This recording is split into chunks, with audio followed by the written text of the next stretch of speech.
Uma pergunta que já me fizeram várias e várias vezes, tanto vocês aqui da audiência quanto grandes criadores de conteúdo, é se vale a pena fazer conteúdo em inglês. As pessoas falam assim, pô Bruno, eu sei falar inglês, por que eu estou vendendo em real? Eu posso ganhar em dólar, eu posso construir um negócio que vende para o mundo inteiro, não só para os americanos e para os ingleses, mas para o mundo inteiro, ganhando em dólar. Lá eles têm um poder aquisitivo maior, lá eles compram mais fácil, porque eles ganham mais dinheiro e eu ainda ganho em dólar, né?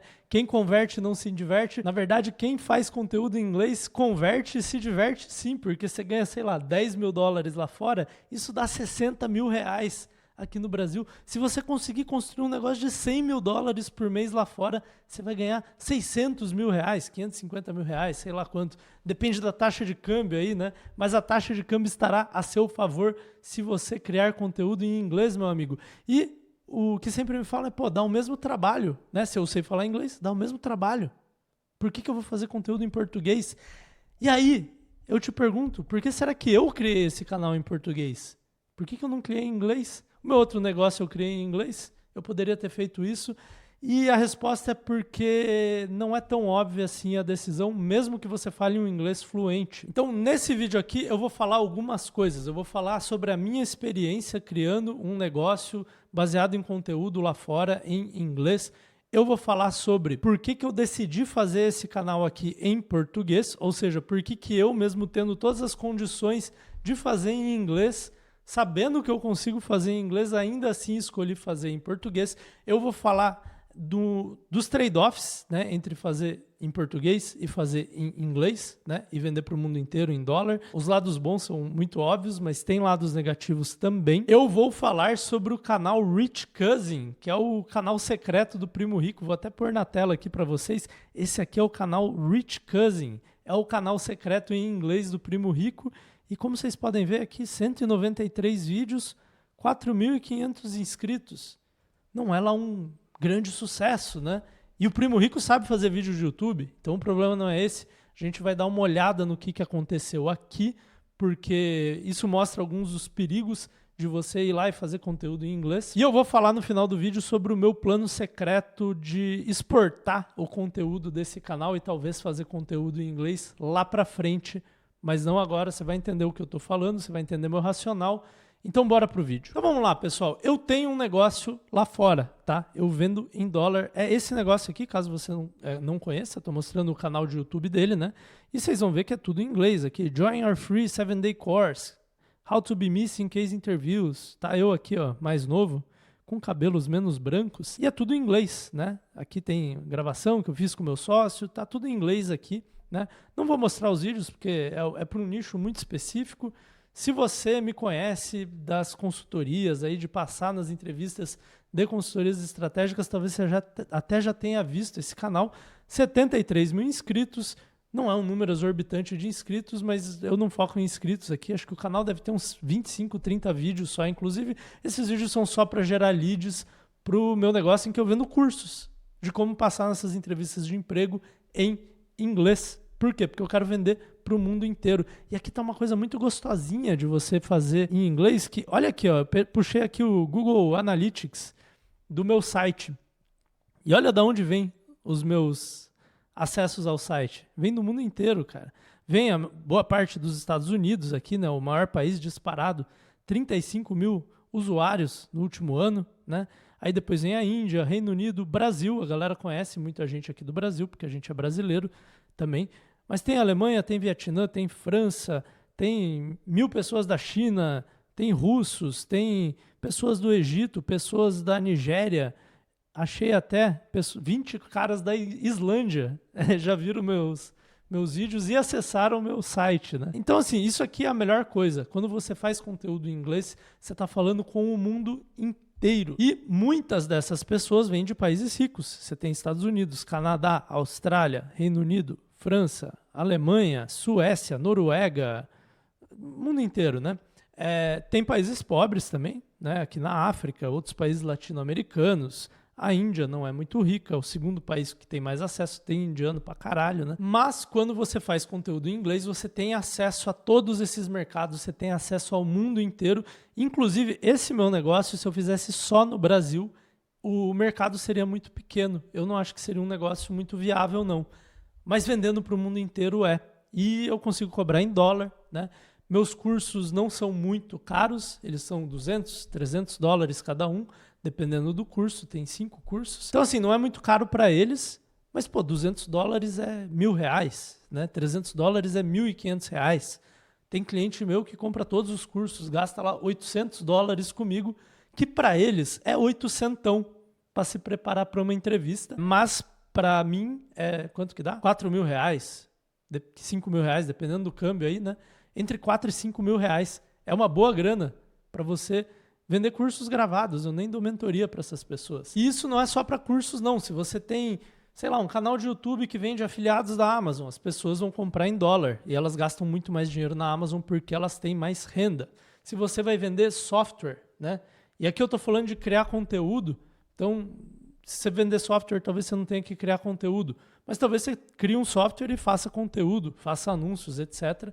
em inglês. Essas pessoas vão te pagar em dólar. Se você vende serviço, você tem uma agência, talvez aqui no Brasil você consiga cobrar 2, 3 mil por mês de cada cliente, lá fora você vai cobrar 2, 3 mil dólares de cada cliente, ou até 5 mil dólares. As empresas lá pagam mais, mesmo em dólar, muitas vezes, porque o serviço lá é mais caro, então depende um pouco do seu nicho, da sua agência, etc., mas dá para você fazer isso também. Se você vende consultoria, você vai poder vender consultoria em dólar. Se você vende produtos físicos, aí não faz tanto sentido, né? Você pode até fazer dropshipping lá fora, tem gente que faz isso, mas aí acho que se você for fazer uma marca de produto físico, faz mais sentido você estar lá, porque você vai ter que ter estoque, funcionário e tal. Tem a galera do dropshipping aí, mas aí não é muito minha praia. Mas se você vende conhecimento, se você vende serviço, se você vende software, você pode fazer em inglês. E assim, a minha experiência é muito boa. Meu inglês não é perfeito, eu tenho sotaque. Você pode entrar lá nos meus vídeos, na Crafting Case, você vai ver. Eu falo sim inglês fluente, né? Então, eu sou fluente no sentido de que eu consigo manter uma conversa por horas, eu consigo fazer reuniões em inglês, eu consigo dar consultoria em inglês. Eu já dei consultoria para os clientes do meu outro negócio. Hoje eu não dou mais, mas eu já fiz muito disso. Cobrava caro na minha hora, em dólar. E eu consigo fazer isso, mas eu tenho sotaque. É um problema? Talvez. Talvez se eu não tivesse sotaque, eu teria um negócio melhor. Mas para boa parte das pessoas não é um problema. O que você tem que entender é que quando você faz conteúdo em inglês, as pessoas que vão consumir o seu conteúdo, elas não são necessariamente nativas de inglês.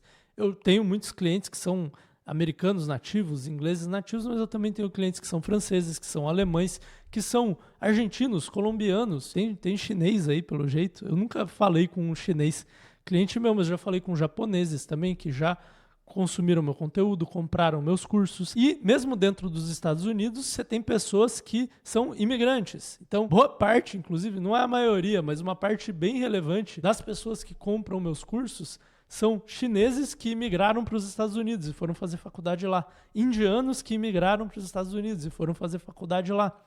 Por quê? Porque chinês e indiano estuda muito, né?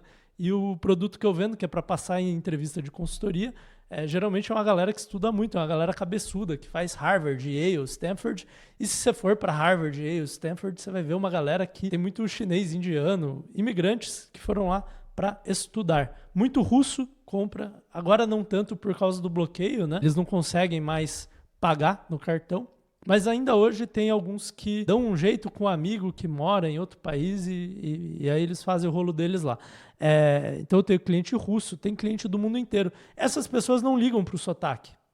E mesmo o americano branco lá, o WASP, o White Anglo-Saxon Protestant, né? Aquele americano padrão de Nova York, da Nova Inglaterra, eles também compram meus produtos, eles também compram minhas consultorias. Talvez para esses o sotaque incomode um pouco mais. Não sei, ninguém nunca reclamou, mas talvez o cara que reclamaria foi no meu concorrente lá.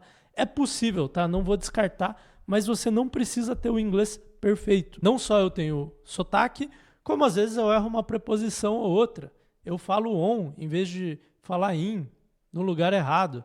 Talvez eu mudo a ordem dos adjetivos. No inglês tem a ordem certa dos adjetivos. Eu não sei se eu acerto sempre e eu não ligo muito para isso. Porque o americano, o inglês, o europeu, eles também estão acostumados a ter gringos falando com eles, né? Gringos do ponto de vista dele. Eles estão acostumados com pessoas com sotaque. Às vezes o cara vai fazer uma faculdade e o professor dele é alemão, ou é chinês, ou é brasileiro. E eles estão acostumados a ouvir pessoas com sotaque de uma forma que a gente não está tão acostumado aqui no Brasil. Eu já morei lá fora, eu tô falando tudo isso porque é importante você saber, porque eu não sei. Eu até tava falando, cara, com uma das pessoas que me perguntou, pô, eu poderia muito bem falar, cara, vai fazer conteúdo em inglês, que você vai ganhar em dólar, e aí eu vendo um curso te ensinando a fazer conteúdo em inglês e ganhar em dólar, e eu sei que ia vender muito esse curso, porque a promessa é muito boa, né? E aí eu poderia falar, pô, você não precisa ter um inglês tão bom assim, se você tiver um inglês intermediário para avançado, já dá para fazer, e aí eu ganharia muitos milhões ensinando você a produzir conteúdo em inglês e ganhar em dólar, porque a promessa é muito boa, todo mundo quer isso, e eu acho que eu sou uma das poucas pessoas que poderia, com legitimidade e credibilidade, vender um curso te ensinando a fazer isso, porque eu já fiz, eu faço há 8, 9 anos. Só que eu não vou fazer esse curso porque eu não acho que é tão simples assim. Eu morei fora 1 ano e meio, então apesar de eu ter sotaque, cometer um erro ou outro, eu tenho tranquilidade para me comunicar. Quer dizer que você precisa? Não sei. Né? Meu ponto é, eu poderia pegar o seu dinheiro, né? assim dizendo, mas eu não sei se é tão simples assim e tem outros motivos pelos quais não é esse santo graal que todo mundo fala ou pensa que é, tá? Tem coisas muito boas, realmente. Eu consigo ganhar muito mais dinheiro por cliente, porque eles têm mais dinheiro, eles pagam em dólar. Eu consigo acessar vários mercados além do Brasil, muito mais gente, 8 bilhões de pessoas em vez de 200 milhões de pessoas, pessoas com renda mais alta, europeus, americanos, australianos, etc., até japoneses, né? Mas eu não vou fazer esse curso, eu não vou fazer essa promessa porque eu sei que boa parte das pessoas que compraria isso não ia dar certo por uma série de motivos, inclusive o nível do inglês, tá? Então, assim, acho que o básico pelo menos se você for fazer vídeos, tá? Você pode fazer conteúdo escrito em inglês, o mercado lá é muito maior para isso. E aí talvez você use uma IA ali para te ajudar com o inglês, mas para fazer vídeo, na minha opinião, você precisa conseguir manter uma reunião, por exemplo. Vender um negócio, fazer uma venda, conversar por 3 horas seguidas com um gringo sem ficar engasgando muito. Né? E aí entra no ponto que ninguém te fala. Por que eu resolvi fazer esse canal em português? Porque meu conteúdo, eu acho que ele seria bom o suficiente para adicionar valor para os gringos também. Né? Eu não estou só copiando o que os gringos falam e trazendo para o Brasil. Às vezes eu trago uma coisa ou outra, mas eu tenho conteúdo original, eu tenho filosofias de negócios que são originais minhas, eu poderia fazer em inglês. Só que eu resolvi fazer em português por um único motivo. Na verdade são 2, tá? Mas um principal. O segundo é um motivo mais pessoal do que profissional, assim. E esse motivo é competição. Então pensa comigo, cara. Se eu fizesse um conteúdo de empreendedorismo do jeito que eu faço em inglês, com quem que eu estaria competindo? Cara, eu estaria competindo com o Alex Hormozzi. Eu estaria competindo com o Nathan Barry. Eu estaria competindo com o Sam Parr. Eles são os caras muito brabos, entendeu? Eu não sei se eu... Bom, com certeza eu não estou no nível de dinheiro deles, né? Porque todos eles têm, acredito eu, que pelo menos 50 milhões na conta de dólares cada um. E eu, infelizmente, não cheguei lá ainda. Mas não é nem questão de dinheiro, é questão de... A competição é muito alta. Tem 150 caras muito bons fazendo conteúdo de empreendedorismo lá fora, fora os caras, né, médio para alto. Tem 150 caras nota 9 ou 10, deve ter mais uns 1.500 nota 7 ou 8. A competição é bizarra. Aqui no Brasil a competição não é tão alta. E eu olhei e falei, cara, tem muita coisa que eu posso falar no Brasil que ninguém está falando. Ou ninguém está falando do jeito que eu enxergo. E lá fora eu já não tenho tanta vantagem assim, em termos de competitividade. Talvez eu conseguiria fazer uma audiência pequena, mas aí eu ia ter que nichar bem mais, eu ia ter que falar com um tipo de... eu só ensino isso, disso. Eu ensino você a criar uma sequência de funis específicas para tal coisa. Eu estaria falando de uma coisa desse tamanho e eu prefiro falar com uma audiência menor, brasileira, que talvez tenha menos dinheiro, vai pagar em real, né? Mas eu posso falar sobre mais assuntos. E aí eu acho que fez mais sentido para mim. O segundo motivo é porque eu, por ficar 8, 9 anos fazendo conteúdo em inglês e tendo um negócio lá fora, eu fiquei muito sozinho. Eu não tinha pessoas, eu não conseguia encontrar com os meus clientes, eu não conseguia encontrar com os meus competidores, com outras pessoas que estavam no meu ramo, e eu senti um pouco falta disso. E aqui no Brasil é mais fácil, entendeu? Tanto é que, por exemplo, conheci o Johnny Vicari, conheci ele pessoalmente, comecei um podcast com ele. E tantas outras pessoas. Tomei uma cerveja com o Elton Luiz outro dia.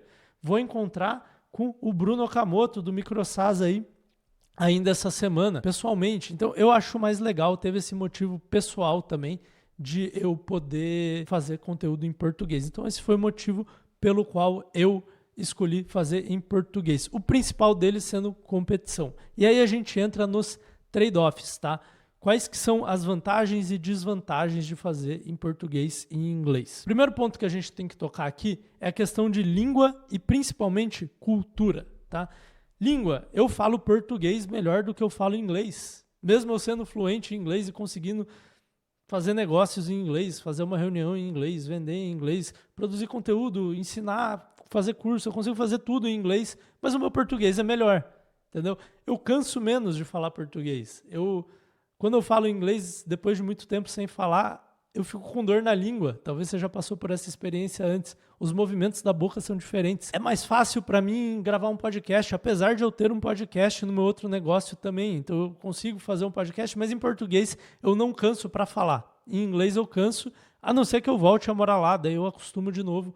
Mas eu estando aqui no Brasil, o inglês me puxa um pouco mais, me cansa mentalmente mais, né? Então tem essa questão da língua.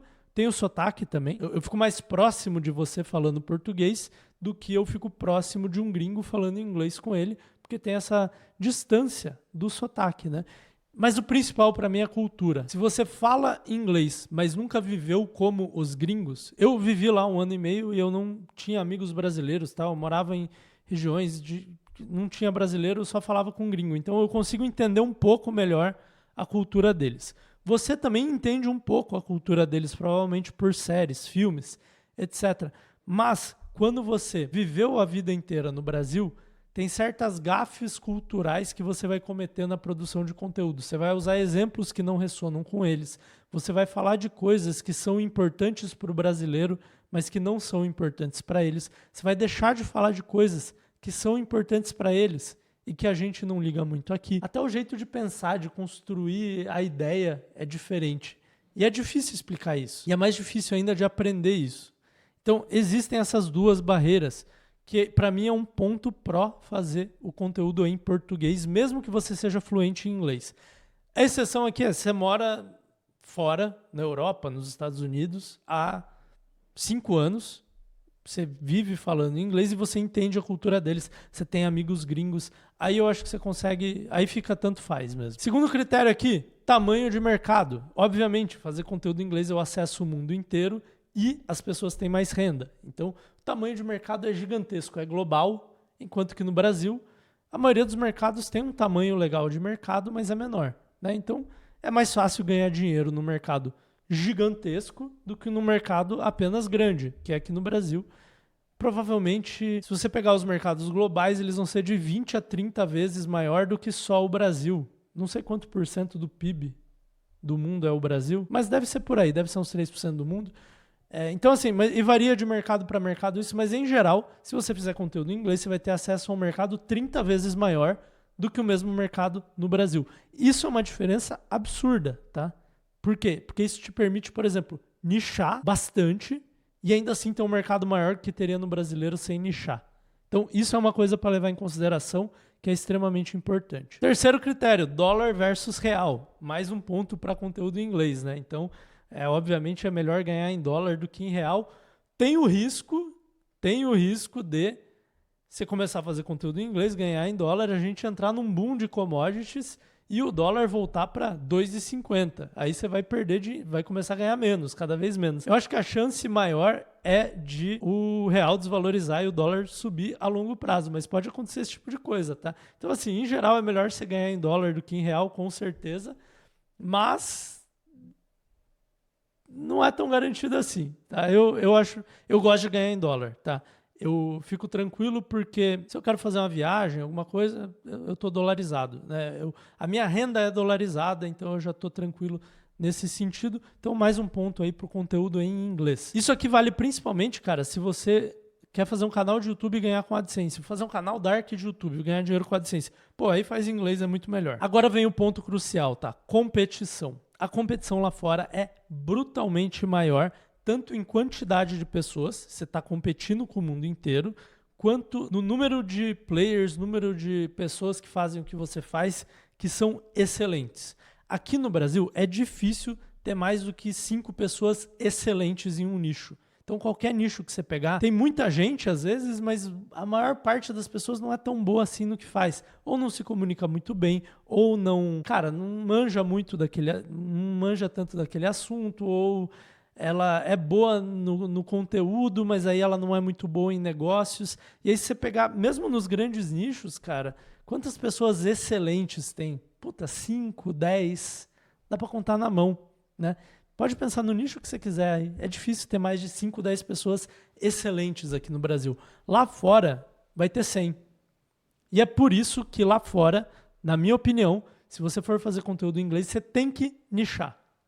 E tem que nichar bastante. Igual eu nichei. Eu não estou no nicho de carreiras, nem de entrevista de emprego. Eu estou no nicho de uma parte específica da entrevista de emprego de, 15 empresas. Entendeu? É muito nichado.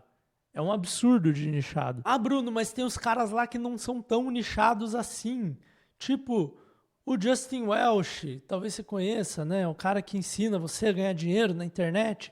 Ele não é tão nichado assim. Cara, ele começou te ensinando só a postar no LinkedIn. Bem nichado. Tem alguém no Brasil que ensina a criar conteúdo e fala só de LinkedIn? Não tem.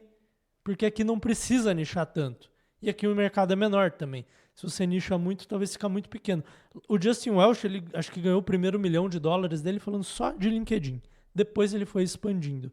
Então, lá você tem que começar muito mais nichado porque a competição é imensa. A não ser que você seja brabíssimo, mas brabíssimo assim, nível global, tá? Aí talvez você consiga o seu espaço. Eu ainda acho melhor começar bem nichado. E aí, para mim, a prova disso, cara, é o caso do Rich Cousin, o primo rico gringo, tá?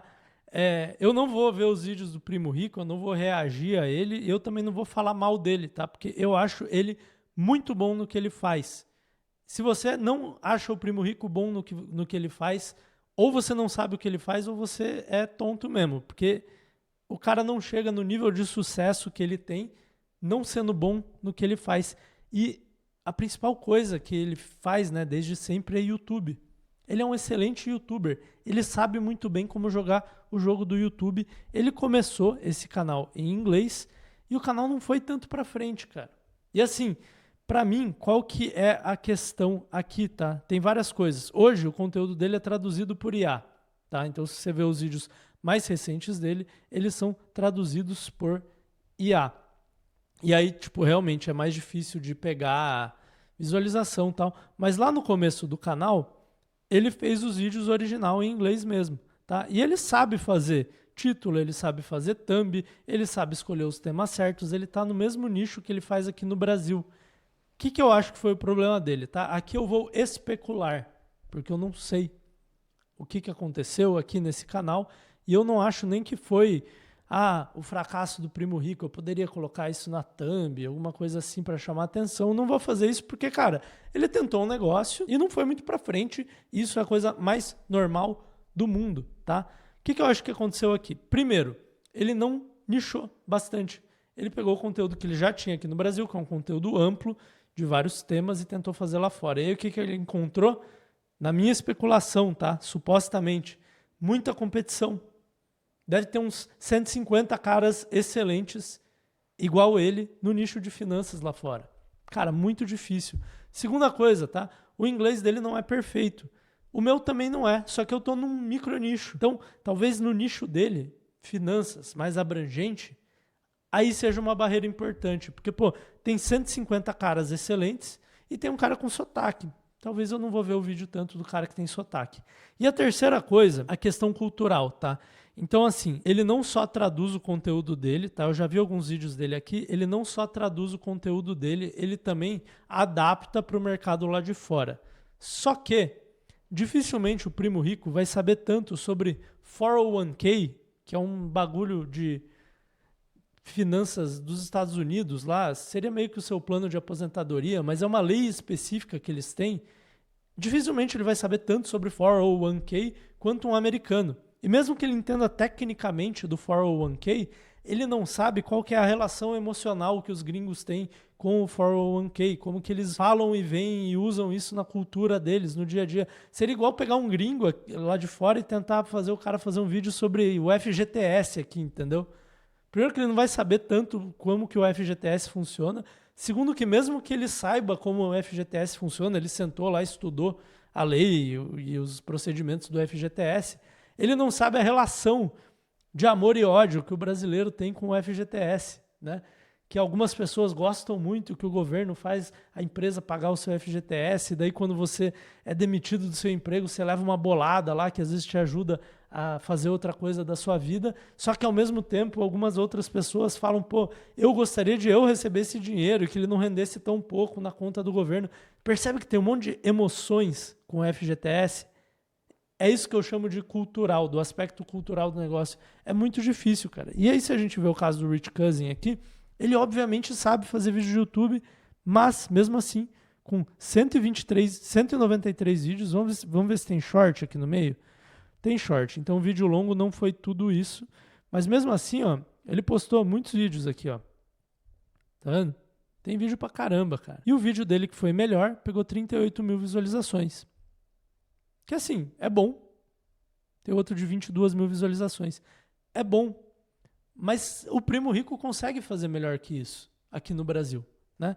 Então, vamos ver, ele começou há 11 meses. Cara, não tá ruim não, tá? Mas não tá igual o fenômeno que ele é aqui no Brasil. Então, eu acho que isso aqui mostra que não é tão simples assim você ir bem no conteúdo em inglês, principalmente se você não tem um micro nicho. Cara, eu vou dar outro exemplo aqui. Arthur Miller. Talvez você conheça esse criador. Esse cara é genial, cara. Ele é um cara da criatividade, do vídeo cinematográfico e tal. Ele começou há 1 ano, tá? Um ano, aqui já dá 11 meses, tá vendo? Então, 1 ano e pouquinho, talvez 1 ano e 1 mês ele começou. E ele já tem 111 mil inscritos, tá? Se você não conhece o conteúdo do Arthur Miller, ele é um cara excelente, ele é cinematográfico, ele traz histórias interessantes e aqui no Brasil ele é único, tá? Ele é um cara, assim, singular. Tem poucos caras aqui no Brasil que tem o nível dele de storytelling, de filmografia, de, cara, competência nisso mesmo, de criatividade, né? Só que se ele fizesse o canal dele em inglês, por exemplo, ele mora na Holanda, ele trabalha em inglês, ele sabe. Ele poderia fazer o canal dele em inglês. Não sei por que ele não fez. Mas se ele fizesse o canal dele em inglês, será que teria tido o mesmo sucesso? Porque aqui no Brasil, um cara que nem o Arthur Miller é raríssimo. Lá fora, eu não vou dizer que é comum, mas tem uns 100, 150, tem o Casey Neistat, tem o Van Neistat, tem um monte de caras brabos lá. Pô, eu nem sigo tanto essa bolha dos caras criativos, cara, mas eu vou dar um exemplo até de um dos ídolos do Arthur Miller, que é o Braxton, que ele já entrevistou no canal dele, inclusive. O Braxton não postou tantos vídeos, mas ele só tem 7 mil inscritos, ó. E aí, tudo bem, o principal do Braxton é o Instagram. E ele, cara, é excelente esse cara. Puta storytelling, ele foi descoberto há pouco tempo, tá? E ele tem 58 mil seguidores no Instagram, que vamos concordar, vale menos do que 110 mil no YouTube. Então, assim, se o Braxton demorou tanto a mais que o Arthur Miller para furar a bolha, e para mim eles têm um nível, não sei se o Arthur concordaria comigo, mas eles têm um nível similar de criatividade, filmografia, storytelling, e para o Braxton tá muito mais difícil. Talvez aqueles 58 mil seguidores no Instagram valham mais dinheiro do que os 111 mil do Arthur Miller, mas você tá vendo como não é óbvia a conta? Tipo, lá você tem um mercado muito maior, você tem o mundo inteiro assistindo o seu conteúdo, as pessoas pagam em dólar, elas ganham mais, têm mais dinheiro, mas a competição no topo tem centenas de pessoas excelentes. aqui no Brasil, se você conseguir chegar num nível de excelente, você consegue crescer muito mais rápido. E aí você vira singular, você vira único, você consegue, cara, chegar no topo mais fácil, entendeu? E aí eu não sei qual que é o melhor. Então, assim, se você for em um micro nicho, talvez valha a pena fazer conteúdo em inglês. Se você quer ir para um mercado maior, eu acho que no Brasil vale mais a pena. Dito isso, eu tenho um plano secreto. Tá? Eu tenho um plano secreto de talvez fazer conteúdo em inglês um dia. E aí, qual que é a minha ideia? Tá? Eu, ao criar esse canal, ao criar os produtos que eu vou criar, que ensinam a empreender, a melhorar seu modelo de negócio, etc. Eu estou criando frameworks, eu estou criando técnicas, eu estou criando uma série de coisas que pode ser reutilizável no futuro. E uma ideia que eu tenho, ou caso o meu negócio aqui não dê tanto dinheiro quanto eu espero que ele dê, ou caso ele dê e eu consiga delegar isso aí, eu penso em traduzir esse conteúdo e colocar lá fora em inglês. Só que aí eu penso em fazer isso através de, por exemplo, um Substack. Eu não vou regravar todos os vídeos em inglês e tentar competir com o Alex Hormozzi, entendeu? O que eu vou fazer? Provavelmente, talvez, vamos ver, cenas para os próximos capítulos, eu pego tudo isso que eu organizei, eu transformo em produtos em inglês, eu transformo em textos do Substack, crio uma newsletter, poderia ser LinkedIn também, poderia ser alguma outra coisa assim. Eu acho que eu iria mais para a linha do conteúdo escrito, porque é mais fácil de terceirizar, né? E aí, se eu tiver, por exemplo, um Substack, tá? Vou falar o plano mais básico de todos. Eu tenho uma newsletter no Substack que eu vou lá e começo a crescer e tal. E aí eu consigo criar uma newsletter paga de apenas $20 por mês, né? O famoso vintão por mês. Só que aqui no Brasil é R$20. $20 por mês já é R$100 por mês. E R$100 por mês é tipo R$1.000 por ano, cara. Entendeu? Uma newsletter paga em inglês tem o valor financeiro de um curso relativamente, não vou dizer caro, mas um curso de valor significativo aqui no Brasil. E aí talvez eu consiga criar um Substack lá que tem 5.000 pessoas pagando $20 por mês. Obviamente isso não é do dia para a noite, mas eu já tenho o conteúdo que eu produzi em português, eu posso jogar para lá, que vai me exigir esforço e tal, mas é uma coisa que eu posso fazer. Metade do trabalho, vamos dizer, né? Se eu tiver 5.000 pagantes nessa newsletter, a $20 por mês, eu tenho um negócio de R$5 milhões por ano. Cara, pensando assim, eu vou parar de fazer vídeo aqui, eu vou fazer isso, brincadeira. E além disso, eu posso vender cursos, eu posso traduzir alguns produtos meus aqui, os que fizerem sentido lá para fora e vender dentro dessa newsletter também. Por que o Substack? Porque talvez a competição seja menor. Eu não acho que no Substack, por exemplo, eu estou competindo com o Alex Hormozzi, né? Mas é um plano que eu tenho, é uma coisa que talvez eu faça. E aí, se o Substack der certo, talvez eu faça YouTube também, mas talvez eu não faça isso também, entendeu? Eu não sei. É uma ideia. Mas eu resolvi começar aqui no Brasil porque a chance de eu furar a bolha e crescer mais rápido era muito maior, porque a competição, principalmente no topo, é muito menor. Não é que tem muito menos. Tipo, lá fora tem muito mais gente fazendo, mas aqui no Brasil também tem bastante gente fazendo, só que não tem tanta gente muito boa fazendo. Então, se eu conseguir ser muito bom, eu consigo chegar no nível de excelente ali mais fácil. E o mesmo vale para você. Então, assim, conteúdo em inglês. Tem que olhar caso a caso, tem que ver seu nível de inglês, seu nível de adaptação para a cultura dos países desenvolvidos ocidentais, que é da onde vai vir o dinheiro, Estados Unidos e Europa. Tem que ver se você quer fazer para um mercado maior ou para um nicho pequeno, tem que ver se você... Cara, às vezes você não quer ganhar dinheiro, às vezes você quer fazer networking com profissionais lá de fora, aí você faz conteúdo em inglês, entendeu? Mas se você quer furar a bolha, ter grandes audiências, talvez aqui no Brasil seja mais fácil. Se isso aqui fez sentido para você e se você ficou curioso com o Substack, eu vou deixar um episódio do podcast A Próxima Onda, aqui meu podcast com o Johnny Vicari, em que a gente fala sobre o Substack, o LinkedIn e outras redes de conteúdo escrito. Te vejo nesse vídeo aqui. Caso você não conheça o podcast, isso aqui é uma boa chance de conhecer o nosso podcast, que é muito massa, fechou? Te vejo no podcast.